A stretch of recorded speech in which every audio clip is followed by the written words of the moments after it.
ቪዲዮዎችሽ ላይ ብዙ ጊዜ ከልጆች ጋር ትጫወቻለሽ ባለቤትሽ አይታይም አንዳንዶች ደግሞ ለምሳሌ ቀለበትሽን እኔም ጨምሮ ፍለፊት ስለማይ ነው የጋብቻ ቦታ ላይ የለምና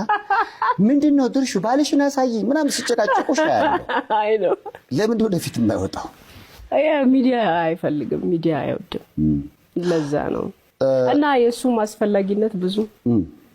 ማለት ምንድነው የሚሰራው መጥቶ ብያስባለሁ ወጥቶኔ ነኝ ይበል እንጂ እትዬ ባለቤት እኔ ነኝ እኮ የድርሹ ዳና ባለቤት እንዲህ ይፈልጋል ብዙ ጊዜ አደባባይ ላይ ወጣ ህይወት አስቸጋሪ ነው በጣም ቲክቶክ ላይ ወይም ደግሞ ሶሻል ሚዲያዎች ላይ ሰዎች ዲቴል ነገሮችን ማወቅ ይፈልጋሉ በጣም እነዛን ጥያቄዎች እንዴት ነው የምታልፊያቸው ሚዲያ ላይ የሚያስፈልገውን ነገር ብቻ ነው የምሰጠው ለምሳሌ ባልሽን አምጪ ብትባይ ካልፈለገ አይመጣም